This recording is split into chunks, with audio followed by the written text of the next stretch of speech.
A poor single mom let a stranger stay. One night, she had no idea the woman was a millionaire. The wind howled against the thin walls of the small duplex on Maple Street, rattling the windows like an angry spirit demanding entry. Sarah Martinez wiped her hands on her worn apron and glanced at the clock above the kitchen sink, 8:47 p.m. The storm had been building all evening, and now it was unleashing its full fury on their quiet neighborhood in Columbus, Ohio. "Mom, the lights are flickering again," called out 8-year-old Emma from the living room, her voice tinged with the anxiety that had become all too familiar since her father left 2 years ago. "It's okay, sweetheart.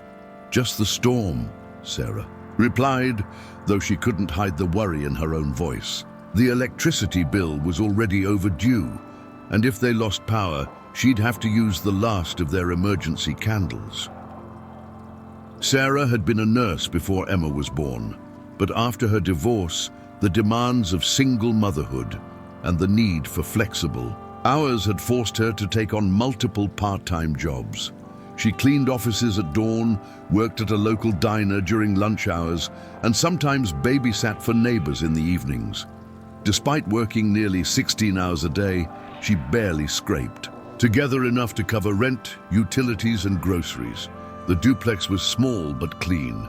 Sarah made sure of that. The living room contained a second-hand couch she'd reupholstered herself, a small television that picked up only basic channels, and Emma's homework station at a folding table by the window.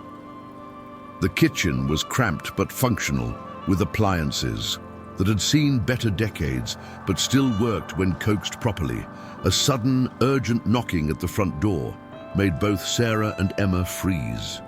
In their neighborhood, unexpected visitors after dark were rarely good news. "Mom?" Emma's voice was small. "Stay right there, honey." Sarah approached the door cautiously, her heart pounding. Through the peephole, she could see a woman standing on the porch, completely soaked by the rain. She was well-dressed but looked desperate, her dark hair plastered to her head, her expensive-looking coat doing little to protect her from the storm.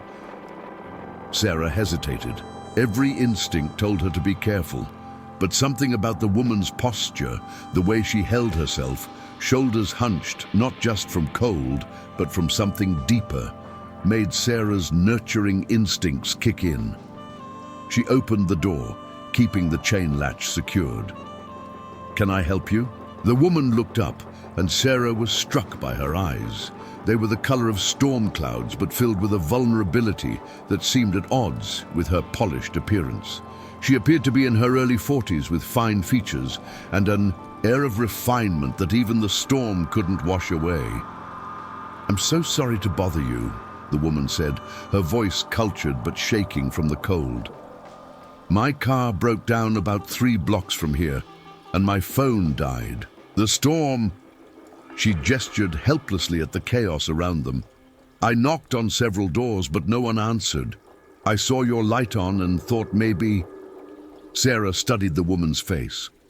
There was something genuine about her desperation, something that reminded Sarah of how she'd felt those first months after the divorce, lost, alone, and at the mercy of circumstances beyond her control.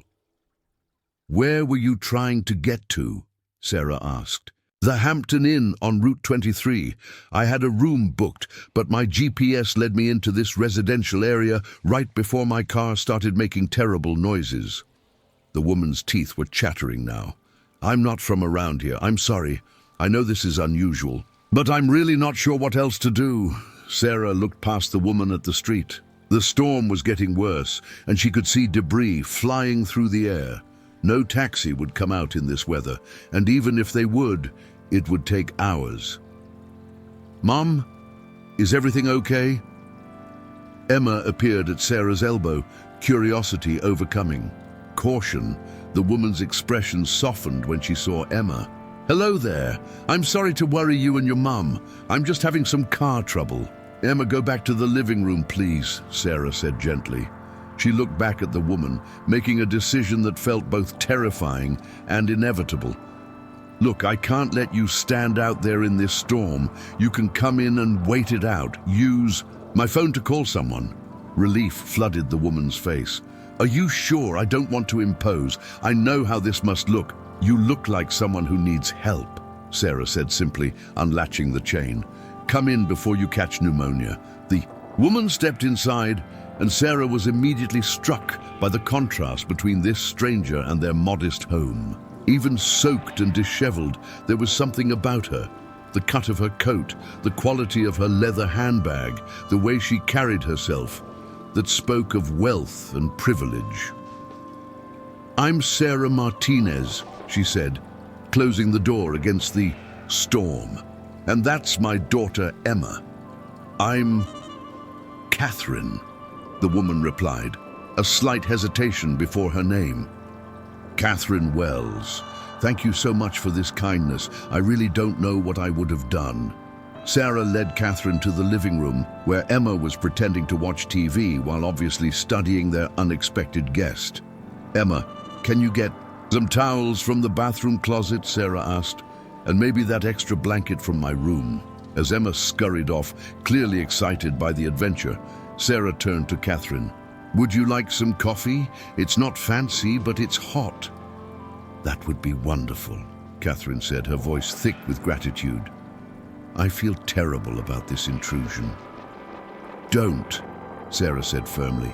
We've all been caught in storms before. Some are just weather and some are other things. Catherine looked at her sharply, as if hearing something in Sarah's tone that resonated with her own experience. Emma returned with towels and a well-worn quilt, which she offered to Catherine, with the unconscious generosity of a child. This is my mom's favorite blanket. It's really warm. Thank you, sweetheart, Catherine said, wrapping the quilt around her shoulders. The simple act of kindness from this child seemed to affect her deeply. Sarah returned from the kitchen with 2 steaming mugs of coffee. She'd added a splash of the vanilla creamer she saved for special occasions, though she wasn't sure why this felt like one. So you're not from Ohio? Sarah asked, settling into the chair across from Catherine. No, I'm from, well, I travel a lot for work. I was supposed to meet with some business associates in Columbus tomorrow, but I decided to drive instead of fly. Catherine wrapped her hands around the mug, seeming to draw comfort from its warmth. I wanted to see the countryside, take my time. I should have checked the weather forecast more carefully. What kind of work do you do? Emma asked, curling up on the couch next to Catherine with the natural ease of childhood. Emma, don't be nosy, Sarah chided gently.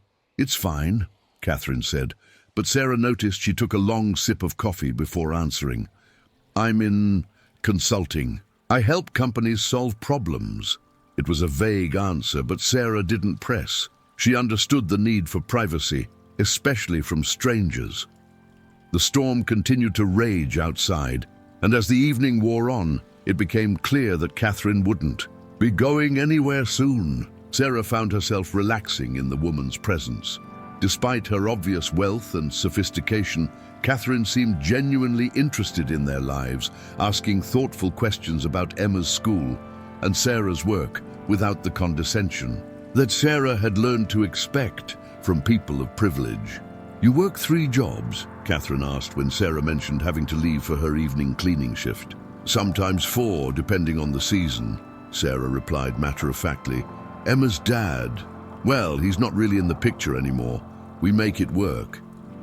Catherine's expression grew thoughtful. That must be incredibly difficult.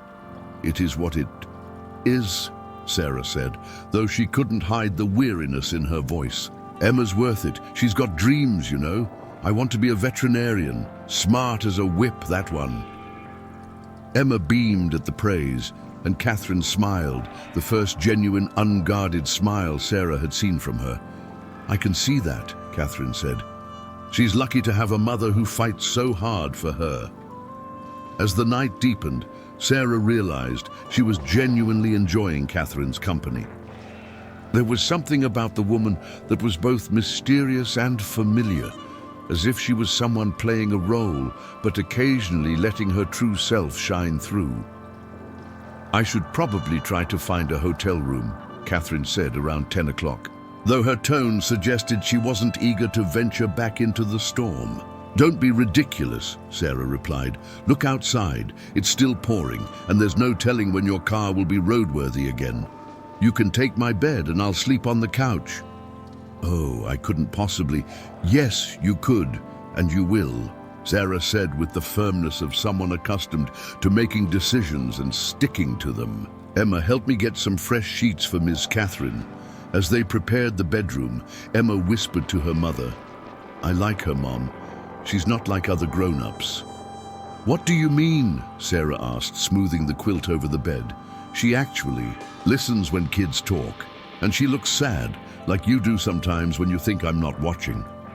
Sarah paused, struck by her daughter's perceptiveness.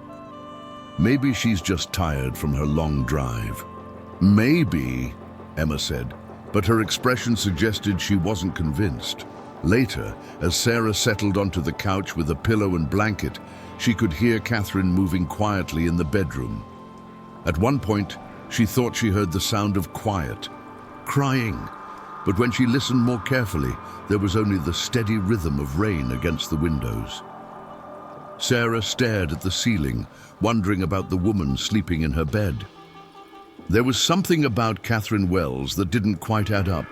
The expensive clothes, the careful way she spoke about her work, the sadness that seemed to emanate from her, despite her polite demeanor. But there was also something genuine about her, a vulnerability that reminded Sarah of herself during those first terrifying months of single motherhood. As she drifted off to sleep, Sarah couldn't shake the feeling that this storm had brought more than just rain to their little duplex. It had brought someone who, despite her obvious advantages, seemed just as lost and searching as Sarah herself. The storm began to subside around midnight, but neither woman slept deeply. They were both too aware of the stranger in their midst. One, who had opened her home to someone she didn't know, and another, who hadn't been shown such unconditional kindness in longer than she cared to remember. The morning sun streamed through the kitchen window as Sarah quietly prepared breakfast, trying not to wake her houseguest. She'd been up since 5:30, old habits from her multiple jobs, and had already started a load of laundry and organized Emma's school supplies for the day ahead. Something smells amazing, came Catherine's voice from the doorway. She was dressed in the same clothes from the night before, but somehow she'd managed to make them look presentable again. Just scrambled eggs and toast, Sarah replied, suddenly, self-conscious about their simple fare. I hope that's okay. We don't usually have much variety for breakfast. It smells like heaven, Catherine said, and Sarah could hear the sincerity in her voice. Can I help with anything? You can sit down and be a guest, Sarah said firmly. Coffee, please. As they sat at the small kitchen table, Emma bounded in, already dressed for school and full of 8-year-old energy. Ms. Catherine, did you sleep? Okay. Mom makes the best eggs in the whole world, Emma announced, climbing into her chair. Your mum takes very good care of you, Catherine observed, watching Sarah serve breakfast with practiced efficiency. She takes care of everyone, Emma said proudly. She helped Mrs. Johnson next door when she had her baby, and she always brings soup to Mr. Peterson when he's sick, and she— Emma, eat your breakfast, Sarah interrupted, embarrassed by her daughter's enthusiastic catalogue of her good deeds. Catherine smiled. It sounds like you're pretty special, Sarah. I just do what anyone would do, Sarah mumbled, focusing intently on her eggs. After breakfast, Sarah called the local garage to ask about Catherine's car. The news wasn't good. The storm had caused multiple breakdowns and they wouldn't be able to look at it until later that afternoon. I'm so sorry, Sarah said, hanging up the phone. Looks like you're stuck with us a little longer. I don't mind, Catherine replied, and Sarah was surprised to realize she meant it. But I should probably call my associates and let them know I'll be delayed. Of course, use the phone in the living room. Emma, get your backpack, the bus. We'll be here soon. As Sarah walked Emma to the bus stop, she noticed Catherine standing by the living room window, her phone pressed to her ear. Her voice was too low to hear the words, but Sarah could see the tension in her shoulders, the way she paced back and forth in the small space. "Mom," Emma said as they waited for the bus, "is Ms. Catherine going to be okay?" "What do you mean, sweetheart? She seems really sad, like deep down sad, not just car trouble, sad." Sarah looked at her daughter with new appreciation. "You're very observant, Emma. But sometimes adults have complicated problems that take time to work out." "Like when Daddy left?" The question hit Sarah like a physical blow. "Yes, honey. Like that." The school bus arrived, and Sarah watched Emma climb aboard, her daughter's words echoing in her mind. When she returned to the house, she found Catherine sitting at the kitchen table, staring at her phone with an expression of deep contemplation. "Everything okay with your meeting?" Sarah asked. Catherine looked up, startled. "Oh, yes." "Well, no. I mean..." She paused, seeming to wrestle with something. "Sarah, can I ask you something?" "Sure. How do you do it? How do you manage to stay so, I don't know, so kind, so generous, when life has obviously been difficult for you?" Sarah poured herself another cup of coffee, considering the question. "I guess I don't really think about it that way. Emma and I, we have each other. We have a roof over our heads, food on the table. There are people who have less. But you work 3 jobs just to make ends meet. Your ex-husband doesn't help. You're exhausted. I can see it in your eyes. Yet last night, you opened your door to a complete stranger without hesitation." Sarah studied Catherine's face, seeing something desperate in her expression. "You weren't really a stranger, were you? You were someone who needed help. I've been there." "Have you?" Catherine's voice was barely above a whisper. "After my divorce, I spent about 6 months feeling like I was drowning. Emma was 6, and I was trying to figure out how to support us both. I remember one night I was standing in the grocery store, counting change to see if I could afford milk and bread, and this woman behind me, I'd never seen her before, she just quietly paid for my groceries." Catherine leaned forward, listening intently. I tried to protest, but she said something I'll never forget. "We all need help sometimes. Someday, you'll help someone else." And she was right. That's how it works, isn't it? We help each other. Catherine was quiet for a long moment. Then, almost inaudibly, she said, "I can't remember the last time someone helped me just to be kind." "What do you mean?" Catherine stood and walked to the window, her back to Sarah. "I haven't been entirely honest with you, Sarah, about who I am." Sarah felt a chill of apprehension. "What do you mean?" "My name is Catherine Wells, but I'm not just a consultant." She turned around, her expression vulnerable but determined. "I'm the CEO of Wells International. Maybe you've heard of it?" Sarah's coffee mug slipped from her fingers, clattering against the table. Wells International was one of the largest corporate consulting firms in the country. Their logo was on half the buildings in downtown Columbus. "You're..." Sarah struggled to find words. "I'm worth about $40 million, Catherine said quietly. "I own homes in 3 states. I have more money than I could spend in 10 lifetimes. And I was driving through your neighborhood last night because I was running away from my own life." Sarah stared at her, trying to process this information. "Running away?" Catherine sat back down, her composure cracking. "I was supposed to be at a board meeting yesterday. Instead, I got in my car and just started driving. I've been doing that a lot lately, disappearing for hours, sometimes days, just trying to find..." "Find what?" "Something real."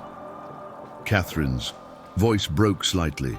"Something that isn't about money or power or what I can do for people. Do you know what it's like to never be certain if someone likes you for who you are or for what you can give them?" Sarah thought about her own struggles, about the weight of constant financial pressure, and realized that wealth brought its own kind of loneliness. "I haven't had a real conversation with anyone in months," Catherine continued. Every interaction is calculated, every relationship is transactional. But last night with you and Emma, you didn't want anything from me. You just saw someone who needed help, because that's what you were, Sarah said simply. Someone who needed help. Catherine laughed, but it sounded more like a sob. I have enough money to buy solutions to almost any problem, but I couldn't buy what you gave me last night. I couldn't buy genuine kindness.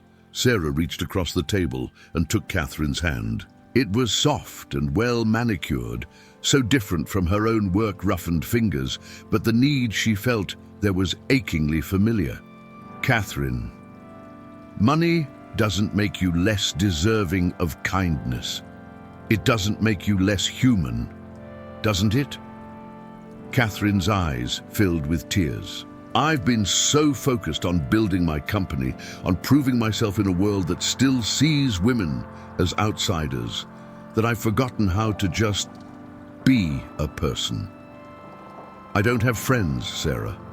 I have business associates and employees and people who want something from me.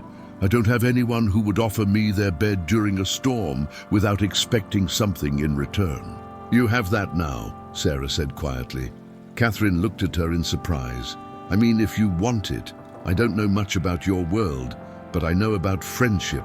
I know about helping each other. And I know that money can't buy the kind of connection that makes life worth living. They sat in comfortable silence for a few minutes, the morning sun warming the small kitchen. Sarah, Catherine said finally, I want to help you. Not because I pity you, but because you've given me something I didn't even know I was missing.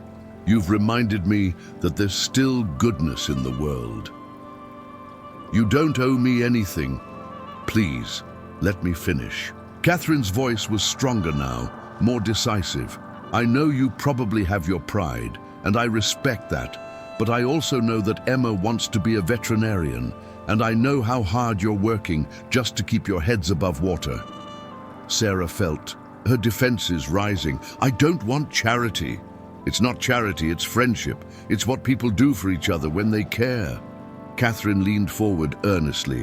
What if I told you that Wells International is looking for someone to head up our new community outreach program? Someone who understands what real people need, who has experience with the challenges that working families face. Catherine, I'm not qualified for that kind of position. You're the most qualified person I know. You've lived it, you understand it, and you have the kind of heart that my company needs. Sarah stared at her, hardly daring to hope. What kind of salary are we talking about? Enough to give Emma every opportunity she deserves. Enough to let you stop working 3 jobs. Enough to let you breathe. The front door opened suddenly, and Emma's voice called out, Mom, I forgot my science project. Sarah looked at Catherine, then at her daughter, who was running through the house looking for her carefully constructed model of the solar system.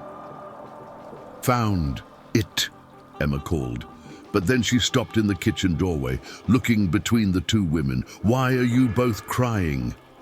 Catherine laughed, wiping her eyes. Happy tears, sweetheart. Your mom just helped me figure out something very important. What? That the best things in life aren't things at all. They're people. They're moments like this. They're the kindness that people show each other when they don't have to. Emma looked puzzled but pleased. Are you going to be okay now, Ms. Catherine? I think I am, Catherine said, looking at Sarah. I think we all are. As Emma ran off to catch the bus for the 2nd time that morning, Sarah looked at Catherine, really looked at her. The sadness was still there, but it was mixed with something else now. Hope, maybe, or possibility. So, Sarah said, tell me more about this job. Catherine smiled, and for the first time since Sarah had met her, it reached her eyes. It's going to be the most important position in my company. You'll be helping people, making real differences in their lives. And Sarah, yes? I hope you'll also help me remember who I wanted to be before I became who I thought I had to be. Sarah stood and walked to the window, looking out at the street. where Catherine's broken-down car sat as a reminder of the storm that had brought them together. But the sky was clear now, bright with possibility. "I think," Sarah said slowly, "that we're going to help each other." Outside, the morning sun continued to rise, warming the small duplex that had become the unlikely meeting place of two women from different worlds.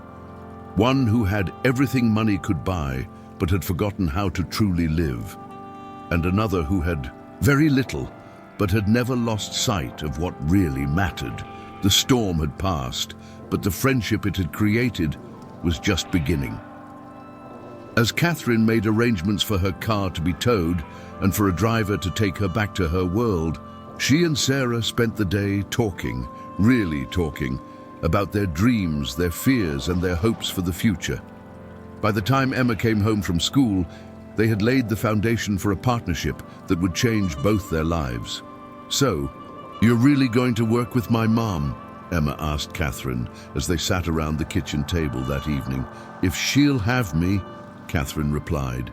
"I have a feeling your mom is going to teach me more than I could ever teach her." "She will," Emma said confidently. "Mom's the best at helping people. She helped me when I was scared about starting school, and she helped Mrs. Johnson with her baby, and she helped you when you were lost in the storm." "Yes, she did," Catherine said, looking at Sarah with deep gratitude. "She saved me from that storm in more ways than one." Later that night, as Catherine prepared to leave for her hotel, she pressed a business card into Sarah's hand. "Call me tomorrow," she said. "We have a lot of work to do, and I can't wait to get started."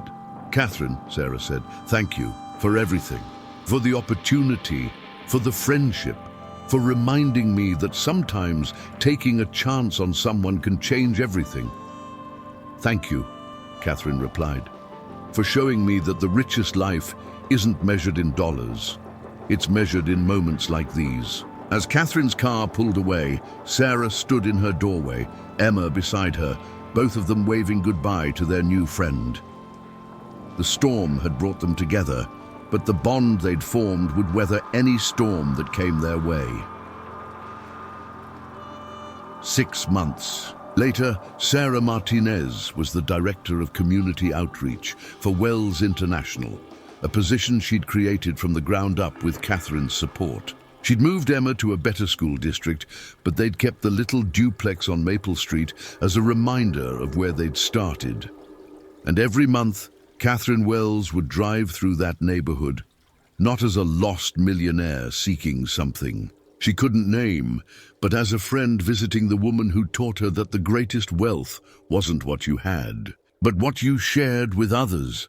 The program Sarah developed became a model for corporate social responsibility across the country.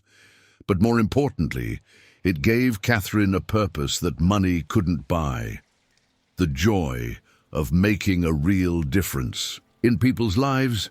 And on stormy nights, when the rain beat against the windows of her penthouse apartment, Catherine would remember a small duplex on Maple Street where a struggling single mother had opened her door to a stranger and, in doing so, had opened both their hearts to the possibility of something beautiful. The end. Thank you for watching this story unfold with us here on M&A The Story Unfolds. If you enjoyed it, don't forget to subscribe to the channel and turn on the notification bell so you never miss a new tale. We'd love to know where you're watching from. Leave a comment below and tell us what part of the world you're joining us from. Your support means everything. See you in the next story.